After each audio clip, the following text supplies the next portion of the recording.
que el compresor respira. Y si sientes que no está respirando, creo que ahí estás sobrecomprimiendo. Y siempre yo digo de arrancar con release más rápido que puedas. ¿Por qué? Porque es mucho más transparente. Y el compresor también hace esto. Coloca el instrumento aquí o más lejos, ¿sabes? Dependiendo de cuánto estés comprimiendo, cómo estés comprimiendo. Un redoblante, un snare, se vuelve más largo. Nada más con cambiar unos milisegundos el release time. Yo veo hoy en día la compresión como una caja de color. ¿Cuál puede ser la forma más fácil para empezar a escuchar la compresión? Este episodio está auspiciado por Baby Audio. Hoy hablamos de un tema que puede cambiar por completo el sonido de tu mezcla: la compresión. Cuándo usarla, cómo usarla y, por sobre todo, cómo aprender a escucharla. Para eso nos acompaña un invitado de lujo, Carlos Mas, un ingeniero de gran trayectoria que ha trabajado con Roger Waters y Motley Crue. Hola Carlos, ¿cómo estás? Muchas gracias por estar acá en el podcast. Hola José, gracias por invitarme. Es un placer, de verdad. Quiero partir hablando de compresión porque me he dado cuenta que mucha gente, y que incluso que lleva varios años mezclando, todavía le cuesta el mundo de la compresión o usan compresión porque sí, sin ninguna razón, porque el de al lado lo usa o cosas así. Entonces, aparte, a mí cuando partí estudiando, me acuerdo un profesor, a mí me complicaba mucho la compresión, digo. No la escuchaba, no la entendía. Y uno de mis profesores me dijo: tranquilo, yo me demoré años en escucharlo. Y así fue. Yo me demoré al menos 3 años en escucharla y de ahí en entenderla fue mucho más. Entonces, la pregunta es, en el fondo, ¿a ti te pasó algo parecido? ¿Cuál puede ser la forma más fácil para empezar a escuchar la compresión? Empezamos light con compresión. Bueno, sí, me pasó lo mismo. Creo que a todo el mundo le pasa. La compresión no la oyes. Es tan delicado o tan agresivo que es muy difícil. A mí me tomó años también en oírla. Oyes cuando estás sobrecomprimiendo, pero al principio no oyes la compresión sutil. Y aparte está el concepto, que es lo que te enseñan también en la escuela, que la compresión es para controlar la dinámica. Ujú. Cuando, por ejemplo, yo veo hoy en día la compresión como una caja de color, ¿entiendes? Yo utilizo la compresión para colorear, no para modificar la dinámica necesariamente, ¿entiendes? Que sí, estoy modificando la dinámica, pero estoy obteniendo un color con eso. Si bien eso es así, llegar al punto de oírlo de esta forma, creo que toma años. O sea, hoy en día a veces también me sorprende porque uno tiene sus settings que te gusta, como algo reacciona y tal, pero a veces te sorprende que cambias el tiempo de release y, y por lo menos tienes un redoblante, un snare, se vuelve más largo. Nada más Ujú. con cambiar unos milisegundos el release time. Te quedas como, wow, eso es algo que no lo oyes al principio, que toma un montón. A mí me tomó años, sin duda. Ujú. ¿Y algún consejo para la gente que está partiendo o todavía no entiende la compresión? ¿Cómo puede aprender un poco a escuchar qué está haciendo X compresor? Sí, o sea, yo creo que lo primero es experimentar y tratar distintos tipos de compresores, ¿ok? Distintas topologías de compresión Ujú. y probar con los settings y trabajar con los settings y darle y escuchar solo eso y ver cómo reacciona y tratar de hacer critical listening, o sea, un análisis crítico de lo que está sucediendo. Si bien es bueno cuando estás mezclando escuchar todo al mismo tiempo, cuando no escuchas la compresión y no sabes cómo es, creo que lo principal es empezar a entender cómo reacciona con un instrumento, con una fuente sencilla, ¿no? Ujú. Ver cómo reacciona. ¿Y qué crees tú que es lo más difícil de aprender sobre la compresión? Cuando es mucho. De hecho, me lo han preguntado harto este último tiempo. ¿Cómo identificas que hay mucha compresión? Y la verdad que no me es fácil explicar algo así. Es como que en mi cabeza es tan simple, pero llevarlo a palabras me cuesta mucho. Creo que pasa ya una parte que es de cómo se siente, ¿no? Ujú. O sea, uno puede hablar de technicalidades y cuánto estás alterando el rango dinámico de algo o modificándolo y estás alterando toda la dinámica de ese sonido o de ese instrumento o lo que sea que estés comprimiendo, pero es cómo se siente. se siente que no hay respiro, que, por ejemplo, si es una voz, que la voz está, uno quiere que la voz esté aquí, pero se siente que está demasiado al frente y demasiado... eh, que, que se siente bien o se siente que no está respirando. Yo Ujú. creo que el compresor respira. Y si sientes que no está respirando, creo que ahí estás sobrecomprimiendo. ¿Sabes? No es lo mismo cuando alguien canta una nota alta, fuerte, que cuando está cantando algo más suave. Entonces, ¿sabes? Si en los dos momentos no existe una dinámica, o sea, si te volaste la dinámica porque sobrecomprimiste, lo vas a notar. O sea, es algo que simplemente notas. Entonces creo que es algo que hay que tener el oído atento a eso. Tratar de... Ujú.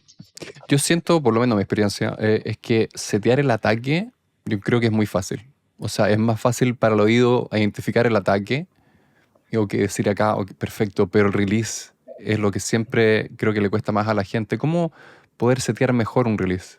Bueno, voy a empezar por el ataque para poder decirlo del release, Perfecto. ¿vale? Yo siempre recomiendo cuando tengo a los asistentes o a los runners y me preguntan sobre compresión y todo esto, yo siempre les digo, empieza con ataques medios a ataques lentos, siempre cuando estés grabando. ¿Para qué? Porque, bueno, quieres dejar un poco pasar la transiente, quieres que no se note tanto la compresión, que sea un poco más transparente y por ahí arrancas.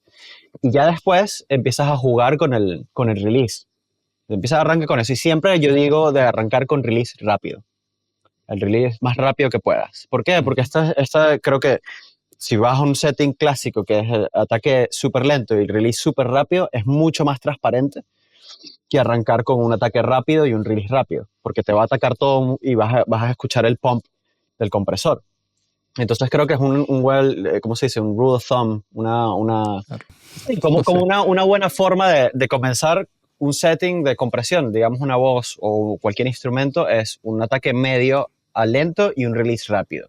Ujú, Y una vez sientas que el ataque está haciendo lo que quieres que haga, que puede ser sacar la transiente o controlar un poquito más la dinámica, juega con el release para ver cómo reacciona. Por ejemplo, como hablaba antes, en un redoblante o en un bombo, con el release puedes ayudarte a tener más extensión del sonido, si quieres que el bombo sea un poco más largo o un poco más corto. Igual, en mi caso, cuando grabo, tiendo a hacer ataque medio a lento y release rápido para comenzar. O sea, arranco desde ahí.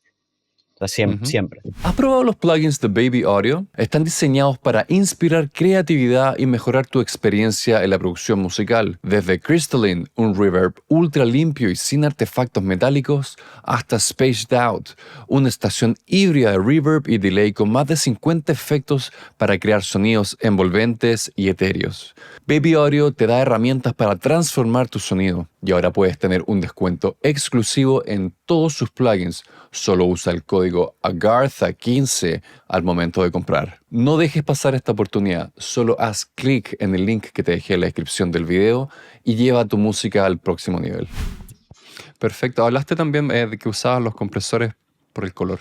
Ujú. Entonces, cuando estás mezclando, ¿decides más usar un compresor por dinámica o por color? Y lo otro es que, ¿cómo hacerle entender un poco a la gente qué es ese color? Porque es otro concepto que también veo que les cuesta entender. Bueno, sabes, está, dependiendo de la topología, los compresores son más o menos transparentes y también cómo los utilices. Y, por ejemplo, si utilizas un compresor como un distressor que puede ser bastante transparente hasta llegar a un punto en el que satura mucho más y puede ser cercano a un 1176, que es un compresor que tiene mucho carácter.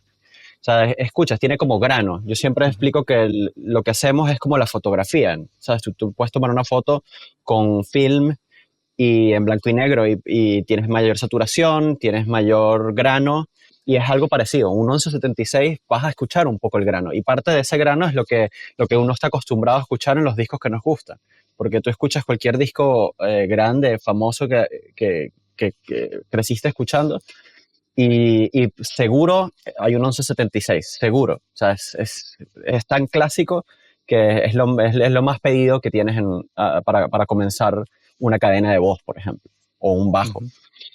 Entonces creo que para escuchar ese carácter, bueno, toma tiempo y paciencia. No esperes que lo vayas a poner y lo escuches de una. Una cosa también es trabajar con plugins y trabajar con el hardware, con los aparatos físicos.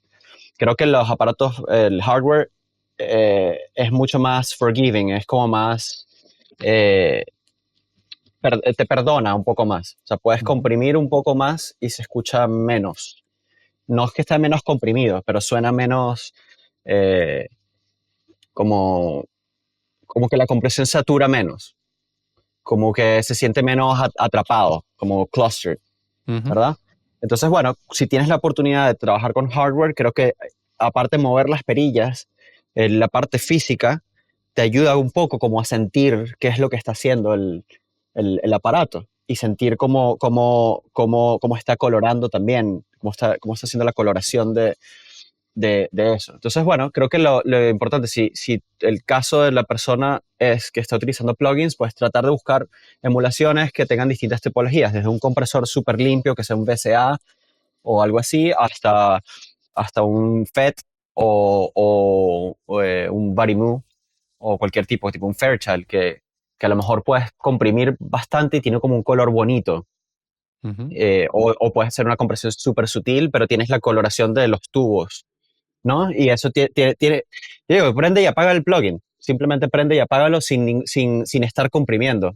Y siente el principio de la coloración de un plugin como ese que está basado en algún compresor de tubos, como un Fairchild, ¿sabes? ujú. Y eso, nada más escucha cómo es pasar por ahí. Y es muy, muy sutil, muy sutil. Pero bueno, eso, después empiezas a darle más el input y mover el threshold y empiezas a sentir cómo está colorando y dónde está colocando el instrumento. Yo creo que el compresor también hace esto, coloca el instrumento aquí o más lejos, ¿sabes? Dependiendo de cómo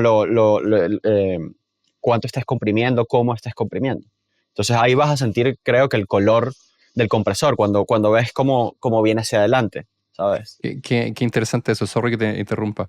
Em, entonces, no solamente el compresor jugarías tú con la dinámica, con el color, Ujú. sino también la profundidad, qué tan adelante y atrás está. Claro, claro. Ujú, Y el punch, o sea, o sea, te da unas cosas que yo creo que sin la compresión hoy en día no se podrían lograr muchos de los sonidos que escuchamos, ¿no? O sea, hay mucho de eso. Es utilizado como incluso sin saberlo, sin estar consciente que lo estás haciendo por esa razón, de ser una caja de color o de plano, ujú. ¿sabes? Lo hace. El parte del carácter y parte de la función que está cumpliendo en una mezcla o en una grabación es eso. Te ayuda al plano, por ejemplo, algo menos comprimido se puede sentir que está un poco más atrás en la mezcla. Algo más comprimido puede ponerlo más cerca, sobre todo como pasa hoy en día en las voces. O sea, yo grabo voces acá y a veces utilizas 2 compresores, 3 compresores en una cadena. Cada uno está haciendo algo distinto, cada uno está comprimiendo más o menos, y después quien mezcle, si mezclo yo o mezcla otra persona, va a comprimir otra vez. Y lo que estás es como buscando carácter y buscando colocar en el plano lo que quieres. No es solo volumen, ¿no? O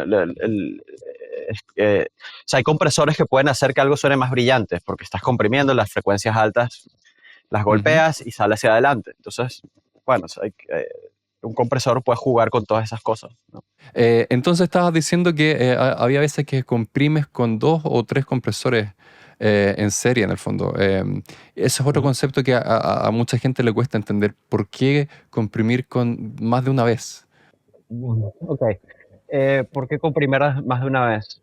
Por ejemplo, el primer compresor que pondría, digamos que es un 1176, voy a controlar como es un compresor más rápido, va a atacar como lo primero que está pasando, va a dejar un poco la transiente pasar y va a amarrar el resto. Pero entonces después puedo poner un LA2A o un CL1B o algo de ese estilo, o incluso un distressor en un setting tipo opto, de Ujú, compresión tipo opto, y va a como terminar de amarrar la voz, por ejemplo, y el final de las palabras. Creo que el final de las palabras es lo más importante. O sea, sí, obviamente lo principal cuando la palabra comienza, tienes ese boom, o sea, ese golpe adelante o lo que sea, sientes la voz que sale, pero muchas veces se pierde los finales. Y creo que la inteligibilidad es súper importante. Y esto te va a ayudar a nivelar eso, pues. Entonces la compresión en serie te va a ayudar a atacar distintas partes de la onda, Ujú. como distintas partes del sonido. Uno te va a ayudar más a redondear el final, a hacer que levante un poco, el otro te va a ayudar un poco más a controlar y a lo mejor uno da más color, ¿no? Dependiendo de cómo estés utilizando. Ujú, perfecto. Has nombrado varios compresores, pero ¿cuáles son los que más te gustan y para qué los usas? Depende de para qué, pero por ejemplo, para voces me encanta arrancar con el Neve 33609, que normalmente lo utilizo también para batería. La gente lo Ujú, utiliza como es un compresor de mix-boss, si se quiere. Cuando grabo me encanta utilizarlo para las voces. Es bastante rockero, me parece, en carácter, como primer compresor. Y después ujú, podría tener algo tipo opto o, sí, o algo de tubos, o puede ser incluso un distressor en opto o lo que sea para regular un poco más la segunda parte de la onda, pero me gusta arrancar con eso. Ese mismo compresor, el 33609, me encanta cuando estoy grabando para bombo y caja. Me parece que funciona súper bien para eso porque tiene un ataque fixed, tiene un ataque ujú. fijo, no puedes alterarlo, lo que puedes cambiar es el release. Y el ataque es perfecto para dejar pasar las transientes que necesitan y hacer que el sonido suene como más punchy. Entonces, por ejemplo, ese compresor me fascina para esas cosas. Para un boss de batería a la hora de mezclar, sí, el drum boss, Ujú, un 33609, me encanta también. Eh, Funciona perfecto. El 1176, cuando estoy mezclando, lo utilizo para las voces. Siempre. Yo tengo uno en hardware y siempre mis voces pasan por ahí. Eh, Utilizo un setting bastante agresivo. Voy 20-1, que es el setting más alto. ujú. Y release muy rápido, de ataque medio. Y juego con el release si necesito las terminaciones de las palabras o algo, o necesito algo que sea un poquito más lento o la canción es un poquito más lento. Pero casi siempre las cosas que utilizo en mezcla se quedan en el mismo setting. O sea, yo trato de atacar eso al nivel que me gusta, más que cambiar Ujú. necesariamente el setting. O sea, Entonces, acá entonces, lo llaman, perdón, sí, termina tú. sí, acá lo llaman como el setting, set it and leave it, ¿no? Como que tienes un setting y atacas con eso. Ujú. Entonces, ¿qué otro compresor me gusta mucho? Entonces, perdona, antes para aclarar eso, Ujú, la gente de repente que no entiende eso, en el fondo tienes un seteo ya fijo y sí, va a depender la cantidad de compresión con la cantidad que envíes de ese instrumento al ujú, compresor. exacto. Ok. Sí, igual me pasa en el Mixbox, mi cadena de Ujú, Mixbox, tengo un compresor que está en el mismo setting y es como yo estoy atacando esa mezcla. Cómo estoy, cuántos dBs, cuál es eh, el peak, el nivel o lo que sea de la mezcla en general que está llegando a ese compresor. Si te ujú, pasas de eso, probablemente va a sonar mucho más comprimido y no va a sonar bien. Y si es mucho menos, no va a ser el trabajo que tiene que ser. Entonces tienes como un perfecto. rango pequeño en el que funciona. Y hablando de eso, en el Mixbox yo utilizo básicamente un SSL Boss Compressor. Está el de la Ujú, SSL acá atrás, que me encanta, pero últimamente estoy utilizando uno de una marca que se llama Stam Audio y tiene el high pass, porque la ujú. consola vieja no tiene high pass, entonces cuando tienes algo con mucho low end tiende a comprimir bastante. Entonces hoy en día para la música que se está haciendo creo que hace falta eso para dejar pasar un poco, a ver, no es dejar pasar, es que no reaccione con el low end más que ninguna otra cosa. ¿Qué otros compresores me gustan así? DBX 160A o Ujú. X. No los VU. El VU está buenísimo, pero no lo puedes conseguir en todos lados. El 160 es un compresor que no es caro hoy en día, no es costoso y suena súper bien. De hecho, si no estoy mal, es bastante similar a lo que habría en un canal de SSL, porque las SSL antes, los compresores del SSL estaban hechos por DBX. Entonces, es un compresor similar a eso y ese lo utilizo bastante. Me encanta para el snare, suena muy bien. Para el bombo suena muy bien. A ver, ¿qué más se me ocurre? Compresión paralela. Compresor paralela bastante, Ujú, bastante. En baterías, sobre todo. Cuando hago los drums, segurísimo tengo 3 voces o 2 o 3 voces de compresión. ¿Y qué Haciendo estás cosas usando distintas. ahí? ¿Y qué te está dando cada compresor? Bueno, utilizo o compresor o saturación. Utilizo Ujú, alguno dependiendo. Hubo un tiempo que estuve utilizando en Elysia, no me recuerdo, el XComp creo que es. ujú, Y ese es un compresor que es bastante snappy. Transparente de alguna forma, es como limpio de sonido, pero súper snappy. Entonces hace ese clicky, punchy que te hace falta y sumar eso a la señal está buenísimo.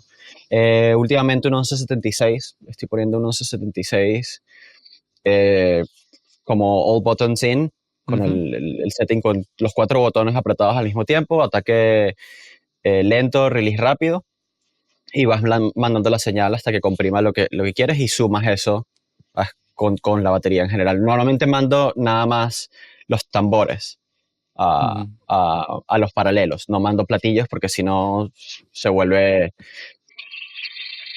exacto. entonces no, no funciona muy bien, pero mandar bombo, caja y toms Ujú, funciona perfecto con eso. O puede ser un Devil Lock si es un plugin. Devil Lock está buenísimo ujú, también, que tiene la saturación y también comprime, que está basado en el Shure Level Lock, ¿no? ujú. Eso está súper cool. ¿Qué más hay por ahí? Bueno, hay montones. O sea, ahorita estoy ¿Y viendo a de, ver qué se me ocurre ajá, y de por plugins? acá. Cosas como plugins, así como... De compresión, casi ¿Mm? siempre utilizo emulaciones De lo de, que de, dijiste. de lo que utilizo. Sí. Ujú, perfecto. ¿Algún instrumento que no comprimirías? ¿Que no te gusta comprimir? Guitarras que estén muy distorsionadas. Ujú, Si la guitarra tiene muchísima, muchísima distorsión, algo muy metal o punk o tal, que, que sea, que tenga mucho top end y sea muy, ¿sabes? Que ya sea un bloque de sonido, la forma de onda, trato de no. Igual en The Box, cuando tengo mi voz de guitarras, donde van todas las guitarras, puedo poner un plugin de un LA2A o un LA3A. Y lo tengo ahí nada más moviendo un poquito. Es como nada más para amarrar. Yo digo que es como amarra y no salta demasiado las cosas que no quieres que salte. ujú. Pero en general, eso, podría ser las guitarras muy saturadas, lo que no comprimiría tanto. ¿Y una guitarra acústica cómo la comprimirías? Bueno, puede ser dependiendo de lo que estés buscando, ¿no? Eh, pero puede ser con un LA2A. Últimamente he utilizado un plugin de Slate Digital que se llama MOTT, Ujú, que está basado en el OTT, que creo que es de Ableton, no recuerdo de qué otro software. Y es un compresor y expansor al mismo tiempo, con 3 bandas. ujú. Y puede ser súper agresivo, pero puedes hacerlo en paralelo. Entonces te ayuda como a controlar un poco la dinámica si necesitas, pero coloreas y sacas, si quieres sacarle el cuerpo, le sacas el cuerpo, si quieres sacar el top end, sale el top end y escuchas hasta el sudor de los dedos si quieres. Está bueno, lo voy a probar, no lo he probado nunca. ¿Tú crees algo comentaste hace un poco, pero ¿tú crees que se pueda mezclar hoy día sin nada de compresión? Porque me acuerdo de haber escuchado, no sé, entrevistas de Bruce Swedien, cosas así, que cuando mezcló el Thriller decía que no había compresión en esos discos. ¿Crees que hoy día se puede mezclar sin compresión? Bueno, o sea, yo creo que en esos discos a lo mejor no mezcló con compresión, pero seguramente grabó con compresión. Y parte de la mezcla es la grabación. La mezcla es Ujú, la grabación. O sea, el ingeniero de mezcla es tan bueno como la grabación que tiene. O sea, uno no hace milagros, ¿no? exacto. Hoy en día no creo que se pueda, o sea, depende. Creo que algo de compresión tiene que haber. Dependiendo de si estás haciendo algo más ambient, quizás no. Pero si estás haciendo pop o rock o cualquier cosa alternativa, veo difícil no utilizar compresión. Tendrías que haberlo grabado ya perfectamente listo, ¿no? Que esté listo para que la mezcla no tengas que hacer nada más que balancear, eh, Ujú. que sería lo ideal, ¿no? Lo ideal es que las Hmm. mezclas fuesen así. ¿Cuánto de tus mezclas que de repente te llegan tienes que estar corrigiendo más que balanceando? Uf, muchísimo, muchísimo. Hoy en Ujú, día yo digo que yo paso más tiempo corrigiendo y editando o ordenando cosas que necesariamente mezclando. Muchas veces siempre hago reamping de, ujú. de, de guitarras, bajos, puede ser sintetizadores, puede ser de incluso baterías. todo eso siempre hago reamping. Y a Ujú, veces es para obtener cosas que no tengo con la captura que ellos me mandaron, con la grabación que ellos tienen. A lo mejor me falta más medios o me faltan más cosas en un bajo. Y bueno, creo que es mejor pasar la línea, el DI, por un ampli o por unos pedales y sacar algo. Incluso si no lo puedes hacer con reamp, lo puedes hacer con plugins, puedes tratar de hacer algo con plugins. Creo que puedo obtener más con eso porque tengo carácter que tratando de sobreecualizar y destruir las ondas, destruir la fase de todo, ¿no? ujú.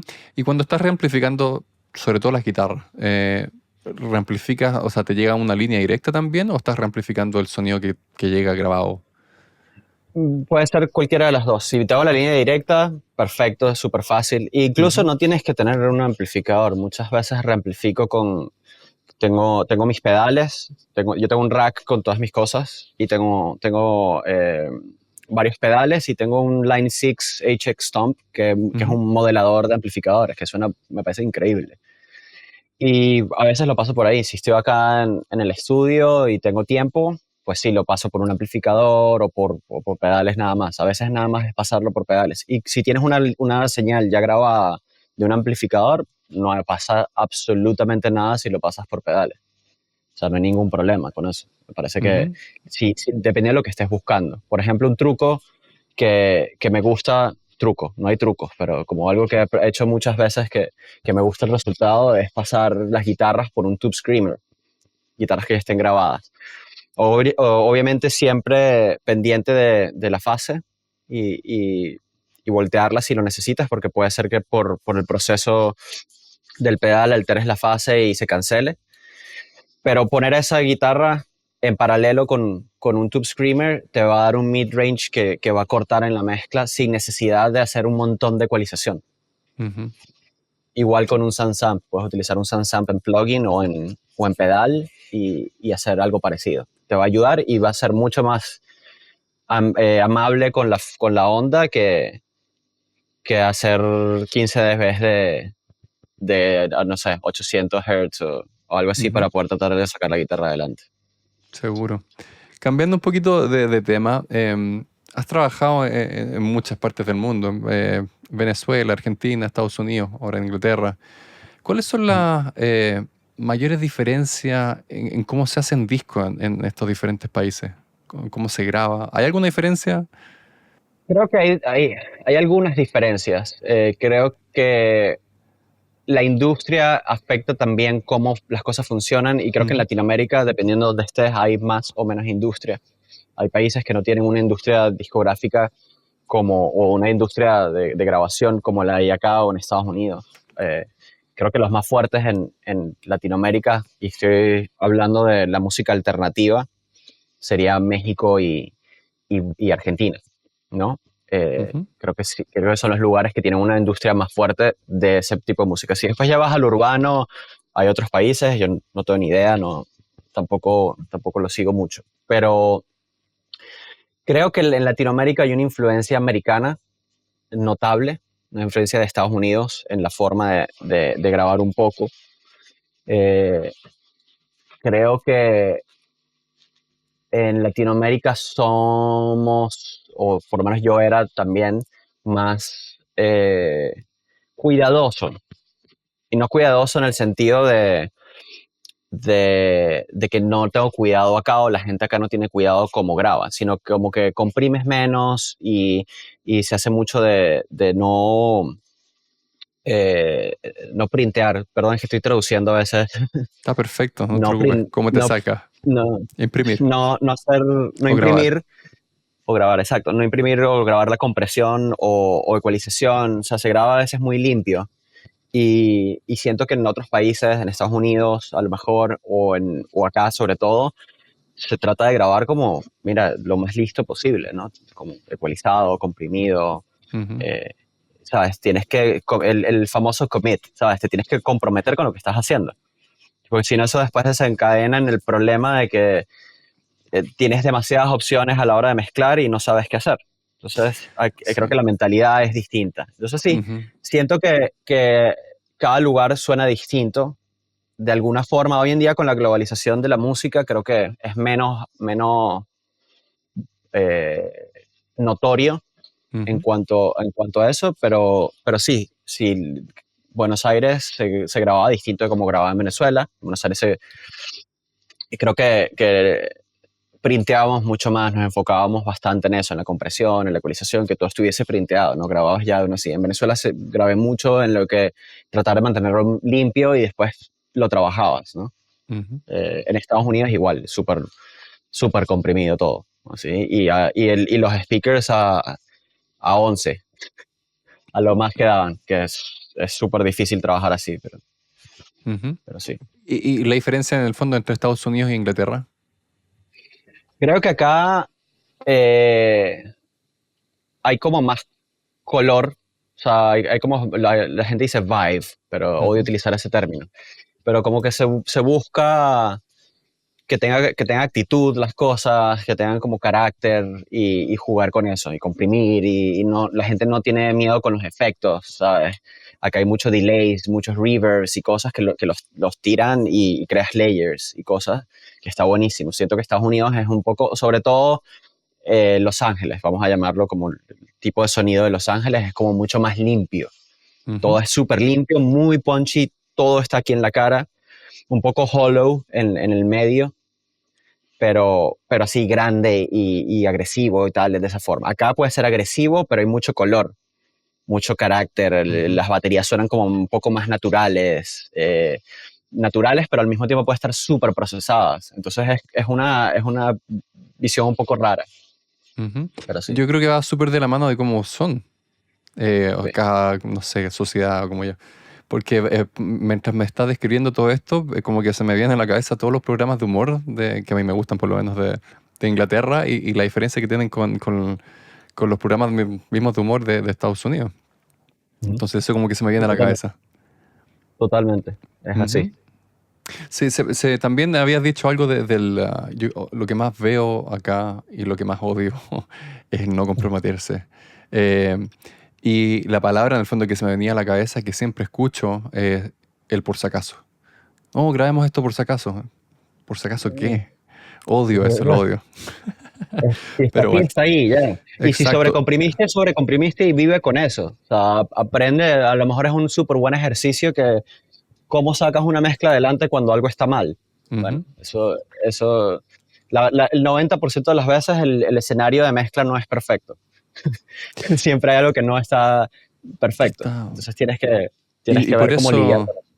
perdón, y por eso dicen que lo perfecto es enemigo de lo bueno. Sí, Ujú. errores humanos. Me acuerdo haber estado en el estudio trabajando con Jim Scott. No sé si conoces a Jim Scott. Él ha trabajado con los Red Hot Chili Peppers, Foo Fighters, etcétera, etcétera. Y él mezcla en una NIV.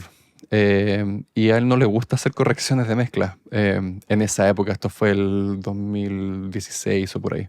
No sé hoy día. Pero él prefería hacer una mezcla de nuevo. Él era muy rápido, trabajaba muy rápido. Y me decía, pero sí, imagínate, a la gente de repente me pide tener no sé, el shaker o la pandereta, un dB más fuerte. ¿Qué es eso? ¿Hace alguna diferencia? Nada. A No. los 2 días no se van a acordar. Entonces él decía, bueno, si no les gusta, prefiero mezclar de nuevo, hacer una mezcla nueva.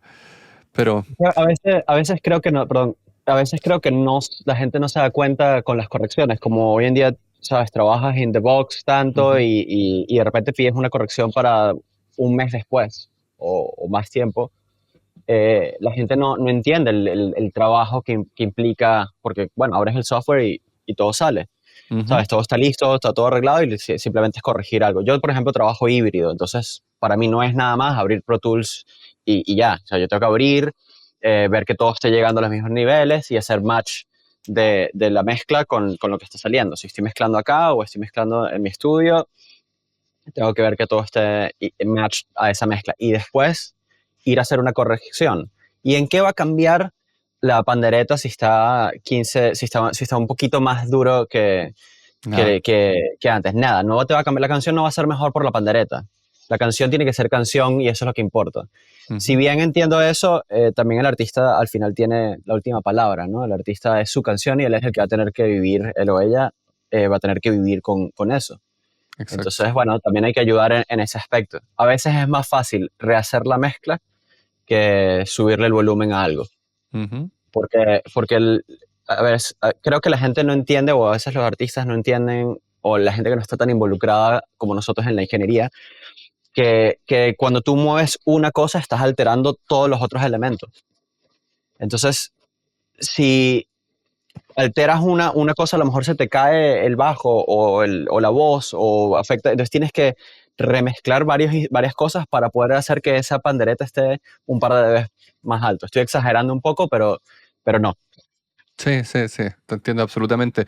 Yo creo que, espero se entienda esto, porque fueron de las cosas que, después de la compresión, yo creo que esto fue lo que más me costó, ecualizar un instrumento pensando en otro, pensando en la mezcla más que el instrumento, más que escuchar lo que está haciendo el ecualizador en el instrumento que estoy aplicando el EQ, escuchar todo. Yo creo que eso fue lo que más me gustó. Pero bueno, en Sí. fin. Creo que la Oye, forma más ¿mm? fácil para eso es, creo que la forma más fácil para Ujú. eso es mezclar sin poner solo, sin poner Mm, nada en solo. Es la única exacto. forma que vas a ver cómo algo reacciona con el resto. Ujú. Volviendo un poquito más a tu experiencia en diferentes países, ¿cuál crees tú que creo que es súper importante decir esto, aunque nos salgamos un poco del sonido? ¿Cuál crees tú que es la mejor forma de partir desde cero en una ciudad que no conoces con gente nueva? Ah, conoce la movida, conoce las bandas, conoce los artistas o trata de conocer a la gente que trabaja en los estudios. Siempre hay eventos y hay cosas en todo el mundo, ¿no? Hay eventos relacionados con el audio y hacer networking. Creo que es la forma más fácil. De hecho, aquí siempre decimos que en Strong Room, el estudio donde trabajo, algunos de los que tenemos trabajo acá es porque conocíamos a alguien en el estudio y ¿sabes? Nos conocimos, hangueamos y después vieron, por ejemplo, en mi caso, mi trabajo y, y obtuve un trabajo, pero fue porque yo entablé una relación de amistad con la gente y traté de conocer a la mayor cantidad de gente posible, ¿no? Mm, En vez de no busques, la gente piensa que sí, es una carrera muy competitiva y la gente piensa que todo es una competencia, pero tienes que tratar de hacer amigos en la industria, porque si no haces amigos, eh, no tienes no se te abren las puertas, ¿no? ujú. Eso yo lo veo más, fíjate que lo veo más acá en Chile, de mi experiencia. Afuera, la época todo que yo viví en Estados Unidos, no lo vi. A mí, por lo menos, mi experiencia es que siempre me trataron de ayudar, siempre trataron, no vi competencia. No. En Estados Unidos fue igual para mí, él fue siempre tratando de ayudar, siempre dando oportunidades. Ujú. Aquí siento que es muchísimo más cerrado, Mm. similar a Argentina, es bastante cerrado y cuesta. O sea, recuerdo la primera entrevista de trabajo que tuve para un estudio, para trabajar para un productor. Eh, Me fue súper bien en la entrevista, el tipo estaba encantado conmigo y me dijo, sí, me encanta, pero le di el trabajo a alguien que tiene más experiencia en Londres trabajando en una SSL y qué diferencia tiene una SSL en Londres de Estados Unidos o en Argentina, nada. Pero bueno, ¿sabes? Entonces como primero Ujú. la oportunidad de alguien de acá que tenía más tiempo acá o lo que sea.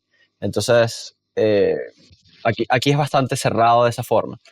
Se ha abierto mucho más y, y creo que hay oportunidades, pero sigue siendo un lugar que no es fácil de entrar. Ujú. Perfecto. Estabas hablando también, de vuelta ahora a la mezcla, estabas hablando de que mezclas con un sistema híbrido. Em, cuál es ese sistema? ¿Para qué estás ocupando? ¿Estás haciendo como el summing afuera o estás ocupando el mix De pass afuera o cómo lo estás haciendo? mixos, dependiendo de dónde esté mezclando, yo Ujú. trato de mezclar en este estudio siempre que puedo. Si no puedo mezclar, en Strong Room tenemos 4 estudios comerciales. Tenemos uno con una Neve VR, con una Ujú. SSL G Plus, una 4000. Tenemos una Dalcon en Studio 2, que estaba antes en Ocean Way Studios. Solo existe una, la hizo Bill Putnam. Wow. Eh, y el dueño de esta consola es Nigel Godrich. Ese era su estudio antes, por un tiempo. Entonces todavía tiene la Buena. consola acá. Sí. Y en Studio 4 tenemos una API 1608, Ujú. 1608. Y bueno, dependiendo en cualquiera de esos estudios que trabaje, trato de sumar en la consola y tener la mayor parte del mix bus en hardware. Y no solo sumo, sino que utilizo los ecualizadores, pues salgo en stems, no en multitracks, hay que hacer la diferencia, no son stems si es un grupo, si es nada más un drum, no es un stem, es un multitrack, es un track. Entonces, yo sí salgo en STEM, salgo en mi grupo, toda mi batería sale a 2 canales, bajo, guitarras, sintetizadores o teclados, lo que sea, voces así, etcétera, etcétera. Todo spread en probablemente 16 canales o algo así. Y ahí a esos grupos los ecualizo, los proceso un poco y puede pasar dos cosas. Si termino la mezcla aquí, todo está sumando, yendo al ecualizador, al compresor primero, al ecualizador, después yo tengo un SSL Fusion también, y ahí paso por la saturación, algo de Q, el whitening, todo eso. Tengo también un loop trotter, un Saturate 2, Ujú. que también lo pongo en la cadena, y es como saturación en paralelo. Y después imprimo la mezcla de vuelta, y si siento que puede ir por cinta, trato de ir a la máquina de cinta y imprimir también una versión en cinta. Creo que muchos artistas no entienden la cinta a veces y prefieren ir por la más limpia, que sería la mezcla digital, la printeada en digital. Pero cuando tiene un vibe, porque te ponen creo que la cinta da como una profundidad que no la siento igual en digital. Me encanta. Si fuese por mí, printaría todas las mezclas en cinta. Ujú.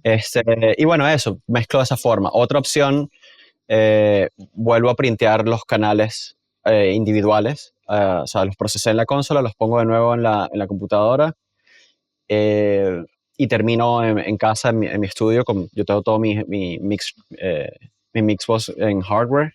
Solo utilizo un par de plugins después, pero después termino la mezcla con lo que ya obtuve procesando con la consola. Ujú. Si fuese Perfecto. por mí, me mezclaría completamente en la consola. Me fascina, creo que odio utilizar el mouse. Odio, tú sabes, es súper tedioso y no se vuelve algo mecánico. En cambio, Ujú. cuando estás utilizando la consola, estás como tocando la música, es un performance, ¿no? Al final, nuestro Exacto. trabajo de mezcla es un performance. Entonces, se siente como más un performance cuando puedes tocar todo. Exacto, sí. En vez de estar así, estar con el cuerpo Ujú. entero encima, sí. Sí. A mí siempre que vuelvo del estudio en el fondo a mi estudio, que yo tengo un controlador más chico, pero cuando paso de la SSL a esto siempre Ujú. hay... así como- Bueno, esta tiene 56 canales Ujú. y yo empujo la computadora al final para no tenerla aquí al lado. En este momento la tengo cerca, pero a veces agarro la consola y voy con la silla esta hago para poder llegar al otro lado, ¿no? Ajá. A ecualizar otra cosa y te mueves así, ¿sabes? Es un performance, es movimiento, es acción. Es Ujú. súper lindo. Práctico, no. No. Oye, ¿y cómo te gusta partir por lo general tus mezclas? Con todo lo que utilizo en el Mixbox encendido. Ujú. O sea, tengo todo mi procesamiento encendido, todos esos procesos que te dije en análogo, y después tengo un par de cosas pasando en digital. Usualmente puede ser algo de ecualización, puede ser un simulador de cinta, un clipper, alguna de Mm. estas cosas hasta ahí. El Goldfuss, que te escuché en una entrevista hablando del Goldfuss, lo utilizo, pero igual eso, 5 o 10%, y lo prendo nada más al final de la mezcla. Ujú. No lo utilizo todo el tiempo porque si no cambio como estoy mezclando. Y arranco la mezcla balanceando, sin procesar nada más que lo que está prendido en el Mixbox. Y lo que hago es empezar a levantar faders, sea aquí o sea en digital, empezar a balancear y tener un balance general de la canción sin ecualizar, sin hacer absolutamente nada. Nada más niveles y paneos. Tan sencillo como eso. Muy pendiente de mi medidor, de mi búmetro, mi VU Ujú. meter, y saber cómo me gusta llegar al Mixbox. Eso es todo. Así arranco. Y después que ya tengo ese primer balance que si yo toma 20 minutos o algo así, empiezo a trabajar batería con bajo. Pero a veces la batería arranco nada más con el drum boss. Entonces proceso el drum bus, voy después a los canales individuales y empiezo, sí, ya previamente probablemente hice algo ya le puse gates a la batería, hice ese tipo de trabajo que para mí eso no es la mezcla, eso es Ujú, como, es el prep. Entonces ujú, ya tengo eso levantado. Todo lo que hago en In The Box trato de simular como si lo hiciera en la consola, entonces tengo un SSL channel strip en todos los en todos los tracks en Pro Tools y nada, trabajo con eso. Ese es mi ecualizador base. Yo trabajo con eso y arranco. Como te dije, batería, me enfoco bastante como el bombo y la caja o redoblante funcionan entre ellos. ujú, Entonces sí, hay un momento en el que trabajo un poco más en solo con la batería un rato, como para poder conseguir algo que esté buscando o si tengo que corregir algo, pero trato de conseguir balance escuchando todo. Y entonces batería y bajo, me enfoco un rato en batería y bajo, vuelvo a la mezcla completa, después puede ser batería y bajo con voz, claro, porque yo siempre digo que el bombo, la caja, el bajo y la voz están todos en el centro y son los que van a competir entre ellos, ¿no? ujú. El bombo y el bajo, la caja y la voz, cada uno en sus partes, ¿no? Todo lo demás que está a los lados hay espacio de sobra, pero lo que está en el centro Mm, es donde se complica. Entonces, creo que mucho de ese trabajo, por eso me gusta trabajar con esos elementos un rato, trabajar de esa forma, y voy agregando los elementos, ¿sabes? Voy, prendo y apago grupos de cosas, como ver cómo interactúan entre ellos, y vuelvo de nuevo overall, y tratar de trabajar en el overall. De trabajar en análogo me gustaba la idea de hacer pasos de la canción, mm, ¿sabes? Pasar la canción completa e ir mezclando la canción completa. En Pro Tools, cuando trabajo más en digital, completamente en digital, trabajo por secciones. ujú, Casi siempre arranco con el coro de la canción, el último coro de la canción o algo así, donde necesites que sea más grande la canción. Porque si arranco por el verso o al principio, cuando llegas al final no tienes espacio y tienes que remezclar toda la canción. ujú. Entonces, pues, eso, voy trabajando de esa forma. Perfecto. ¿Y qué tanto usas la automatización?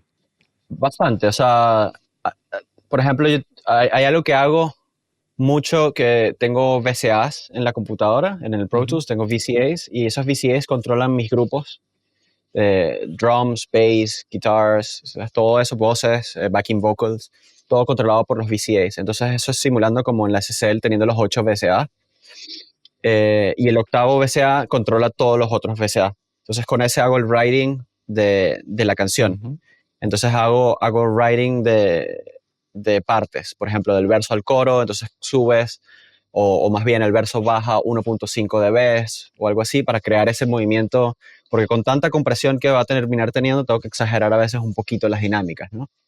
Entonces crear esas partes, hacer que cuando el coro caiga a la siguiente parte baje un poco y hago automatización de eso. Después tengo las automatizaciones de los tracks, hago en las voces, a veces hago algo de automatización antes de ir al compresor.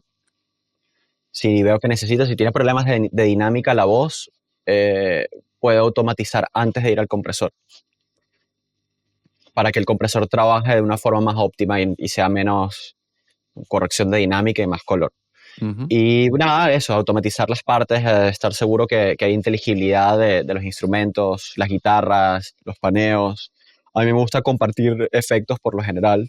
Entonces yo tengo, como si estuviese trabajando en una consola, tengo todos mis efectos en envíos, en todos los canales y voy mandando a lo que necesite. Tengo un room, tengo un plate, tengo un hall, tengo ciertas cosas, spring, distintos tipos de delay que ya sé que funcionan para esto, para lo otro, y lo que voy es mandando cosas. Y al compartir todo, siento que se homogeniza un poco más. ujú. Perfecto. Y cuando estás partiendo esta mezcla, ¿tienes una visión clara del resultado final? Y también parte de la pregunta es, ¿qué tanto espacio le das? Porque a lo mejor puedes tener ya sabes dónde quieres llegar, pero hay muchas veces que durante el proceso uno como empieza a descubrir ciertas cosas y a lo mejor puede cambiar. Entonces la pregunta, lo voy a hacer de nuevo, si tienes la visión clara, ¿cuánto también te permites para cambiarlo un poco? A ver, yo trato de mezclar lo más rápido posible para no... eh, porque el oído se acostumbra demasiado rápido a lo que estás oyendo. Ujú, Entonces, trato de mezclar 3, 4 horas. Eso es todo. Y en esas 3, 4 horas tengo breaks de 5 minutos, ¿sabes? Nada Ujú, exagerado, pero 5 o 10 minutos de break, vuelvo. Porque siento que si la mezcla se extiende mucho tiempo, empiezas a descubrir más cosas o a conseguir problemas que a lo mejor necesariamente no es un problema, es algo que simplemente estás tan enfocado en lo micro ujú. que te olvidas del macro. Y al final tenemos que pensar que es una mezcla, no es el sonido individual de un instrumento nada más. Entonces, bueno, eh, sí, me permito variar, de repente descubro algo, de repente estoy trabajando en una parte de la canción y me doy cuenta que el sintetizador es realmente la parte principal de esa sección en vez de ser no sé, la guitarra, qué sé yo, Ujú. y de repente cambia porque descubriste algo escuchando, al final es escuchando y te permites hacer eso y dices, wow, ahora tiene otro impacto, tiene otra emoción, ¿no? Emoción es una palabra que siempre hablo en cuanto a mezcla. Nuestro trabajo es enhance the emotion, ¿sabes? Como Ujú. enaltecer la emoción o engrandar la emoción. Entonces, trabajamos con emociones, al final lo que hay que tratar es eso. Y si la emoción te lleva en algún momento a alterar alguna cosa, pues bienvenido. Eh, Exacto. eh, creo que lo importante, yo trabajo de una forma sistemática. O sea, sistemática en el sentido de yo tengo un sistema de cómo hago todo y trato de repetirlo siempre para poder tener el mejor resultado siempre, ¿no? Tratar de tener el mejor resultado posible. Ujú, Entonces, dentro de eso hay espacio para la experimentación, seguro, pero ser sistemático también me permite ser creativo cuando tengo que ser creativo. Si todo el tiempo tuviese que estar cambiando los compresores que utilizo o los ecualizadores o pensar eso, pasaría horas scrolling, viendo plugins y ya escuchaste la canción tanto que ya para ti es normal cómo suena y no puede ser tan efectivo, en mi opinión. ujú. Estoy súper de acuerdo. Si uno, no sé, uno se marea, va perdiendo el norte, creo yo. Pero también otra de las preguntas que son súper recurrentes y la verdad que no sé por qué, es que la gente se complica y me pregunta cómo saber cuándo una mezcla está terminada. Entonces te hago esa pregunta a ti. ¿Cómo sabes tú que una mezcla está terminada? Bueno, cuando estaba trabajando en Buenos Aires, estaba trabajando para Tweety, él me dijo, y siempre decía esto, decía, una mezcla no se termina, una mezcla se abandona. Ujú, Y eso siempre me quedó grabado y siempre lo digo, siempre hago el quoting, siempre cito a esa frase, digo, frase célebre de Tweety, porque me parece increíble, es verdad. O sea, una mezcla tú tienes que decir hasta aquí, porque si no, no se acaba nunca, no se ujú, va a acabar nunca, vas a conseguir algo que no está bien. De hecho, yo no escucho a veces las canciones cuando ya salieron, pasó mucho tiempo porque escucho y escucho todos los errores, escucho todo lo que está mal, escucho las costuras, ujú, todas las costuras las escucho. Entonces me tomo un tiempo en aceptar lo que se hizo, el trabajo, y después lo escucho y digo, pero no estaba tan malo, ujú, ¿sabes? No estaba tan malo. Bueno, hice esto, quedó bonito esto. Y me ujú, tomo un tiempo. Entonces, eso, creo que lo abandonas. Tienes que saber hasta cuándo estás dispuesto a darle. Por eso yo me pongo esos límites, entre comillas, de tiempo. ujú, Trabajar en un rango de tiempo pequeño, mezclar. Y ojo, cuando digo, o sea, para la gente que te escucha, eh, cuando hablo de mezclar es mezclar realmente, no es preparar el track, no es editar, no edito y mezclo el mismo día, ¿sabes? Es ujú, como, es como la salud mental de la mezcla. Si vas a mezclar, no edites al mismo día porque a la hora cuando termines de editar, ya tu cerebro se quemó y ya conoces la canción, cómo suena todo exactamente y te acostumbraste a cómo estaba. Y, por ejemplo, a mí no me gustan los rough mixes. O sea, sí, está bien escucharlo para entender qué es lo que tú esperas de una sección o la idea de que tienes, pero yo no trato de copiar el rough mix, yo trato de hacer lo que yo hago, para eso me estás llamando, para ujú, venir a ayudarte a terminar esto, ¿no?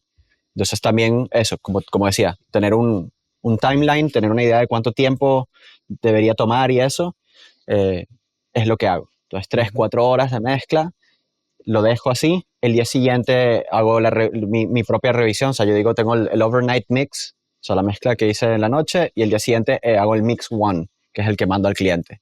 ujú, Que puede ser el mismo overnight si lo escucho el día siguiente y siento que está perfecto, o alteré cositas que escuché el día siguiente con oídos frescos y arranco el siguiente canción.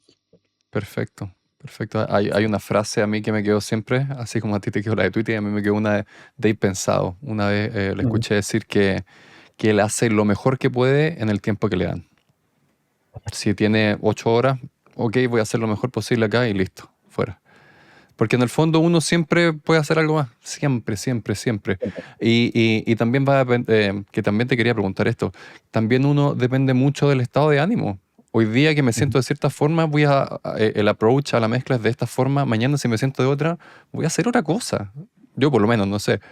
Entonces, ¿cómo también lo linkeo como la pregunta, ¿cómo influye tu estado de ánimo cuando estás mezclando? Wow, sí, totalmente, afecta totalmente la mezcla. No, no creo que el resultado, o sea, no creo que lo afecta en no poder alcanzar un buen resultado, lo afecta en cómo me siento en el proceso. Creo que a mí lo que más me cuesta es arrancar a mezclar. Ujú. Entonces, si no estoy de buen ánimo ese día, arrancar a mezclar se me hace difícil. Pero en el momento que ya arranqué la mezcla y tengo un poco tiempo ya trabajando, eso se me olvida y como que me meto en la música y desaparece todo lo demás, ¿no? Por un rato me puedo meter. Creo que si estoy un día que no estoy muy de buen humor o algo me pasó y tal, trato de distanciarme un segundo y voy a hacer esto cuando esté en un mejor estado de ánimo o un estado Ujú. mental o lo que sea. Porque si no, bueno, eh, se- no quiero tomar malas decisiones, ¿no? Quiero Exacto. hacerlo lo mejor posible. Exacto, claro, si uno se siente muy mal, prefiero no hacerlo. Pero también lo que comentaste, que los diferentes estados de ánimo van a hacer que uno trabaje diferente. Y eso es lo bueno de esto. A mí eso me gusta. No es como que, hoy día voy a trabajar mal. No, significa que va a ser va a tener otro color a lo mejor, o va a ser un poco diferente, pero va a seguir siendo bueno. Totalmente. ¿Qué tan fuerte te gusta escuchar en los monitores? No, súper bajito. Lo más bajito que pueda, tipo que pueda tener una conversación con alguien al lado. Ujú, Hay momentos en los que sí le puedo dar caña un poco, le doy gas y suena para escuchar un poco cómo reacciona a alto volumen. Pero, ¿qué pasa? Mientras más duro estés escuchando, mientras más fuerte estés escuchando, más escuchas el cuarto también. ujú. Entonces, ¿cómo está reaccionando en el cuarto? Entonces, bueno, si quiero tratar de que sea más transparente, incluso o tratar de que el cuarto reaccione menos, pues tengo que mezclar bajito. También tengo menos fatiga auditiva si trabajo a bajo volumen, ¿no? Si trabajo duro, como trabajan mucho en Estados Unidos, me tocó, más que nada en sesiones de grabación, me tocó trabajar y era, pero insufrible, o sea, pérdida de audición seguro. Incluso aquí he tenido sesiones de rap Ujú. y de drill y todo eso en las que sí, estoy haciendo ingeniería y tienes un productor y le dan a la perilla, pero a 11. Lo suben Ujú. a lo más que da. Y cuesta, ¿no? A hacer 8 horas. No, imposible. ¿Y no usas tapones para eso? Yo eso hacía. AirPods. Earplugs. Me ¿Sí? pongo, me pongo los, Vale. los AirPods con el noise canceling. En 100%. Chao. 100%. No, igual con el noise canceling, igual lo escuchas. Ujú. Igual lo escuchas Sí, seguro. perfectamente. Bajará como 20 dB o algo Mm, así. Funciona. está bueno. Cambiando un poco de tema ahora, te tocó trabajar y grabar haciendo voces con Motley Crue y Ujú. Bob Rock. ¿Cómo fue esa experiencia? Ay, increíble. De las cosas más surreales que me han pasado en mi carrera. De verdad, muy. Trabajar a un muy alto nivel con una banda legendaria que en mi vida pensé que iba a trabajar con Motley Crue, ¿no? Ujú, Pero fue súper, súper, súper, súper buena experiencia. Pop rock, un tipazo. Pocas personas he conocido que sean tan buena onda como fue él. Me llamó antes de la sesión para conocerme, hicimos tipo un FaceTime y estuvimos hablando. Yo tenía ese día una camisa de David Bowie y él súper fan de David Bowie, amigo de Mick Ronson. Entonces, nada, estuvimos hablando de David Bowie, de música, tal, que él quería conocerme, más que ellos venían grabando de una forma, tenían ciertos settings y cosas, y al final me dije que, mira, no importa mucho esto, ¿sabes? Suena bien, o sea, lo que sea, pero era más como para conocerme, ¿no? Saber con quién iba a tener una sesión, ¿no? ujú. Para para esas 2 canciones en las que trabajé. Y fue increíble, llegaron a tiempo, todo perfecto. Bob intervino poco durante el proceso. Estábamos haciendo FaceTime, o no, sí, FaceTime para el video y Audio Movers para el audio, para tener alta resolución. Ujú. Y intervenía poco, más que nada cuando yo le preguntaba algo. Nicky Six opinaba bastante en las tomas y era como dirigía un poco más las tomas porque sabía lo que quería de Vince. Igual yo podía decir y opinar o lo que sea. En ese momento, si había que hacer algo distinto o íbamos a hacer otra toma, todo bien. Y eso, Bob intervenía poco, solo cuando era necesario.